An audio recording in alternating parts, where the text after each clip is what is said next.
क्या आप जानते हैं हर दांत के दर्द का सॉल्यूशन रूट कैनाल नहीं होता। हर टूथ का प्रॉब्लम का सॉल्यूशन एक्सट्रैक्शन नहीं होता। और हर केस में क्राउन या इम्प्लांट भी ज़रूरी नहीं होता।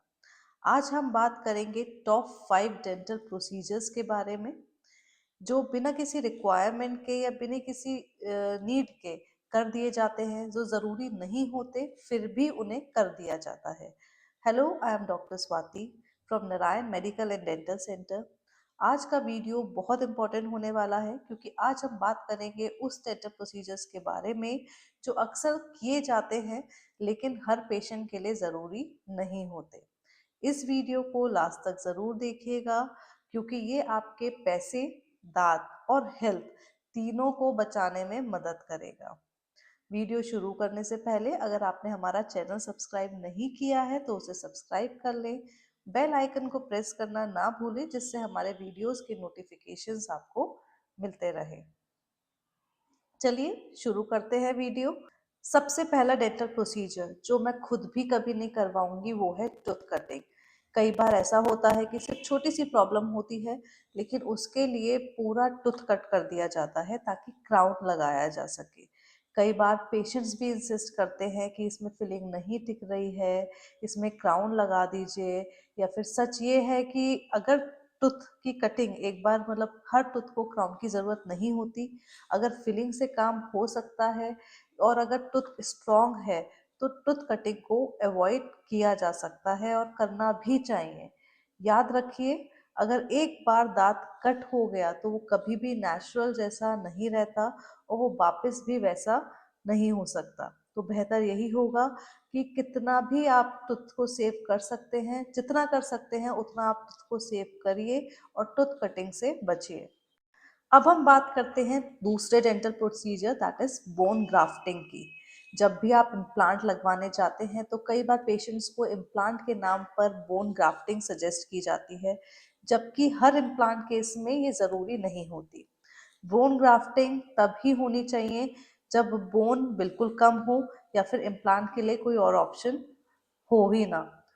तो बिना प्रॉपर प्लानिंग के कभी भी बोन ग्राफ्टिंग नहीं करवानी चाहिए। बिना प्रॉपर प्लानिंग के की गई ग्राफ्टिंग से पेन भी हो सकता है, स्वेलिंग हो सकती है और आपकी कॉस्ट भी बढ़ सकती है। तीसरा प्रोसीजर है वो है रूट कैनाल ट्रीटमेंट।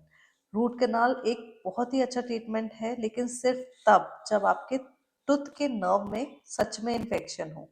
प्रॉब्लम तब होती है जब हर पेन में आरसीटी सजेस्ट कर दी जाती है। कई बार पेन होता है गम की प्रॉब्लम की वजह से, जो टूथ पेन की तरह ही रेडिएटिंग भी हो सकता है। पर आप पहचान नहीं पाते हैं कि दर्द है वो दांत में है या फिर गम्स में है। तो ये एक डेंटिस्ट की रिस्पॉन्सिबिलिटी होती है उसको प्रॉपर डायग्नोज करना कि पेन टूथ का है या फिर गम्स का है। अगर गम्स का पेन है तो आरसीटी की रिक्वायरमेंट नहीं होती। कभी कभी पेन सेंसिटिविटी की वजह से भी होता है, तो उन केसेस में भी आरसीटी की नीड नहीं होती। टेम्पररी इन्फेक्शंस की वजह से भी पेन हो सकता है, जब वो इन्फेक्शन खत्म होता है तो पेन चला जाता है। इसलिए आरसीटी से पहले एक्सरे टेस्ट और प्रॉपर डायग्नोसिस बहुत ज़रूरी है। चौथा डेंटल प्रोसीजर है वो है टूथ एक्सट्रैक्शन दैट इज दांत निकलवाना।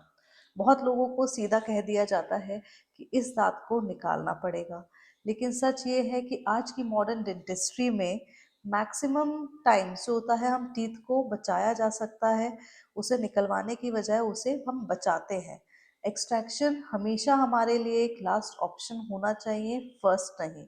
अगर दांत बच सकता हो, अगर ट्रीटमेंट पॉसिबल हो या फिर जब भी तो दांत को निकालना अवॉइड करना चाहिए, हमेशा दांत बचाना चाहिए। तो ऐसे केसेस में हमें दांत को निकलवाना, एक दांत एक्सट्रैक्शन करवाना हमारी हमेशा लास्ट प्रायोरिटी होनी चाहिए, कभी भी फर्स्ट प्रायोरिटी नहीं होनी चाहिए।